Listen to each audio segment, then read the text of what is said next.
All right, let's walk through the steps to solving this system of equations.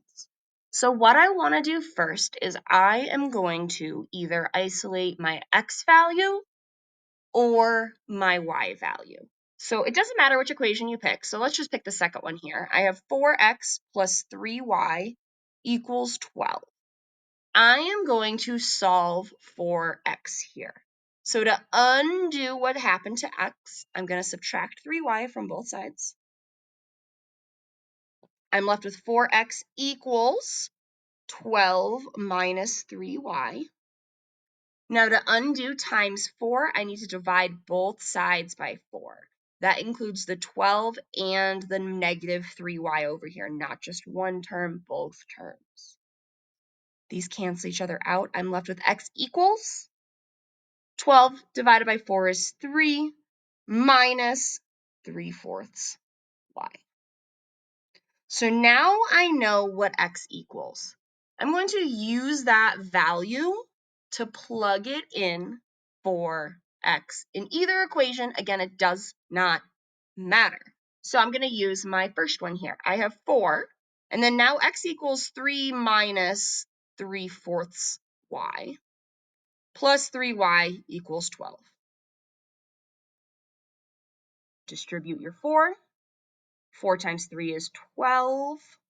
Minus 3/4 times 4, which is 3y, plus 3y equals 12.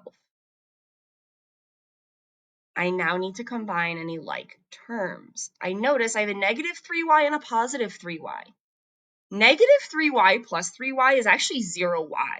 So what happens here is those two actually cancel each other out. They're a 0 pair. So what I'm left with is 12 equals 12 for y. My y actually disappeared. It's gone now. So notice, if this was a single equation, it would have infinitely many solutions. What I notice here is both left sides of my equations are the same. 4x plus 3y equals 15. I then have 4x plus 3y equals 12.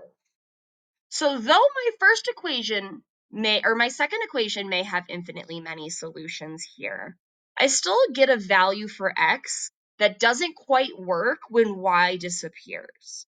So think about it this way. If x is equivalent to apples and y is equivalent to oranges, if I bought 4 apples and 3 oranges, it cost me $15. That's what that first equation tells me. My second equation tells me if I bought 4 apples and 3 oranges, it cost me $12. In a system, it can't cost different amounts for the same thing. So anytime you have values that are the same on one side, however, they don't equal the same thing, you have an untrue system. If we were to graph these, we would notice that we had 2 lines that never crossed. What we call a system like this is one that has no solution. So just like a single equation can have no solution, anytime you have a system where both sides of the equation are not true, they do not equal the same thing, even though they have the same variables, we can say that there is no solution.